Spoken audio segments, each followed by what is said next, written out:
Welcome into the Isholando YouTube channel. Today I'm going to be giving you my controller settings and my tips and tricks on how to improve your gameplay on console Delta Force. Maybe you're a new player and you're first trying out Delta Force on console and you have no idea where to start. This video is specifically for you, or maybe you're someone that plays on a regular basis that their settings are just not quite there. My goal by the end of this video is to give you a good baseline. Don't get me wrong, these settings are probably not going to be perfect for everyone, and that's okay. But you can at least get a good baseline to start your journey in Delta Force. While in the main menu of Delta Force, you're going to go to your top right, click on the settings menu, and then here you will have different categories to choose from: game, controller, screen, graphics, audio, and then you have privacy at the end. Now, at the first start, game, we're going to go through some very basic settings that I would recommend changing from default.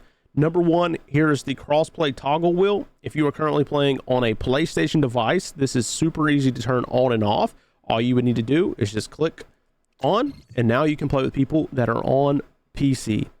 Now, I prefer to keep this off when playing on console. That way I know I'm playing against people on a controller on the same device. A lot of these settings are going to be automatically default. The biggest recommendation that I can give you is go on this video and just pause it and jot down exactly the way my settings are set up. These are not going to be perfect for you, but they're going to be a good baseline. Another one real quick you want to change is your hit effect. I really highly recommend changing this. By default, this is red. And they show you a little preview menu right here. You can see, look how hard it is to see when you shoot someone if they're up next to like a red crate. If you change this to a blue, it is way easier to see, especially against a color like red, where it is automatically by default. Now, another quick thing, I think most of these are default besides here at the bottom. You can change your value threshold for items put in safe box. This by default is 10,000. You can change this to whatever value you want, so that way when you're in a raid and you pick up something that is over the value of 13,000, it will automatically try to place that in your safe box. You need to set this to whatever you prefer. Here is the new setting that I see a lot of people talking about that just came out with a new update in September. It is called squad loot sharing. So if you are in a squad with people that you know, you can keep this on, and that way if you get a kill on an operator, your teammates can go over and also get loot off them also. But let's say you're playing with randoms and you do not want them stealing your loot, you would want to turn this off. So here is this solo loot sharing. You would turn this off that way that if you get a kill, your teammate cannot run over there and grab all the loot. This is brand new setting. They just released it in September, okay? If you're also a newer player, something I would recommend is turning on the auto sort stash. If you turn this on, every time you go into your stash menu, it will automatically sort it. Now, you can also turn on sort different items on separate rows. If you do that, you can change the order in which it sorts. For me, I have firearms at the top, gear, collectibles, and so forth. If you don't want this, you can obviously change it to anything you want, but obviously I like it, and I definitely prefer this to a newer player to keep it organized and easily find, items that you're looking for. Now, like I said, if you want to go through and copy all those settings to get them to something that you prefer, but this is a good baseline, at least for the game part of it. Moving over to controller. This is going to be super unique to you, but like I said again, baseline. Let's get it started. Left stick center dead zone, I keep this at a 5. My right stick center dead zone is also a 5. If you have a newer controller, you will be able to use these settings. If you have a older controller, you will need to change this 5 number to something higher. I would recommend never going above 20. If you have to go above 20, it's time for a new controller. And if you're curious on what this exactly means, it is the pressure that you have to apply to the stick before you start to move. It does not change your sensitivity. It just changes the sensitivity of how much pressure it takes to move the stick. Now, there is a ton of settings throughout here. I would highly recommend just copying them down, but I play on a linear response curve. There's lots of different options, but I play on linear, and I do a custom preset sensitivity. I do 160 on hipfire, 120 on the vertical hipfire, and then 200 on the hipfire outer dead zone acceleration, 0 on the vertical outer dead zone acceleration. I do 20 on the hipfire turning activation time.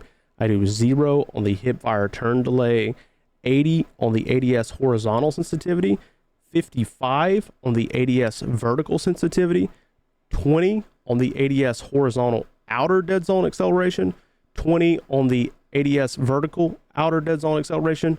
I do 100 on the ADS turning activation time and 0 on the ADS turn delay.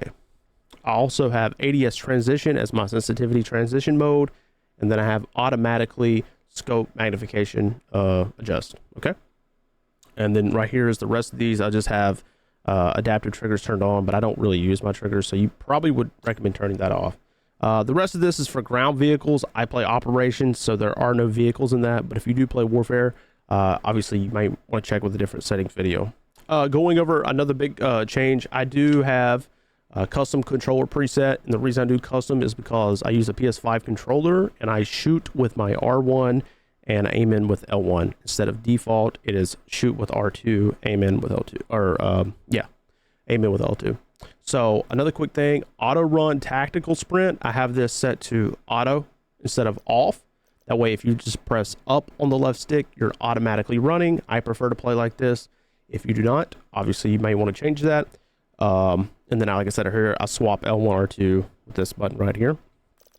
Auto hold breath is turned automatically on, I think, but I do have that on. ADS auto lean peak is on also. That way, if you're aiming down sight and you get close to a box per se, it will automatically try to lean you the way you're looking, like maybe right or left. Okay. Rest of the stuff is the same, and we're going to go over to controls. These are the exact controls that I use. I think pretty much these are all default, but if you want to copy them, go ahead. Besides L1 and R1, and then here is aim, and the aim left peak. This is a pretty big setting. I would recommend changing. L3 is going to be your left stick. I lean with that stick, so all you have to do is just click down on the left stick and you're going to lean left. Click it again, it goes back to center. Right lean peak, I click down on the right stick and then click it again and it goes back to center. I highly recommend changing this. It is way better than the default settings. Now, like I said, I don't play warfare, but I think these are all default when it comes to vehicles because, like I said, I just don't play it. And there are no vehicles in operations. Screen. I'll play on a PS5. There's not a lot of settings here you're going to be able to change, but here is your show parameters button if you want to see like your frame rate and your FPS and like not sensitivity, but the server latency. That's what you would want to do. You would turn this on. If you don't want that on, turn it off. Most of this is default, and this is warfare settings here. The mini map, yeah, I think this only affects in warfare, so you can't change that for operations, sadly. Graphics, I play with VSync on, and I prioritize quality because I play on a PS5 Pro. It allows me to still play the game pretty smooth, and you definitely want to turn on VSync if you're having screen tearing. I've seen a lot of people come in my chat when I'm live streaming, or friends ask me, hey man, I'm playing, but my screen something seems off.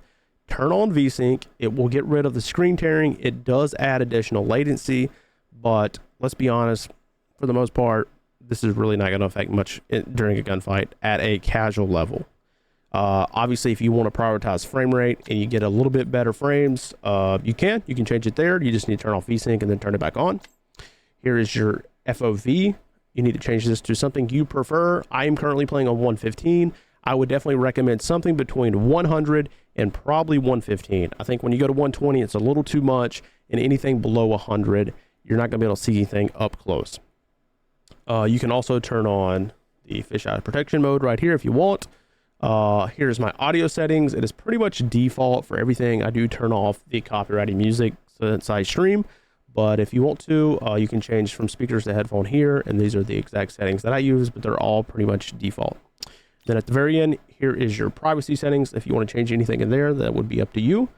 And that will be all the settings for Delta Force currently in 2025. If you guys enjoyed this video, please consider dropping a like and maybe subscribing for more Delta Force content. I really would appreciate it. Thank you very much, and we'll see you next time.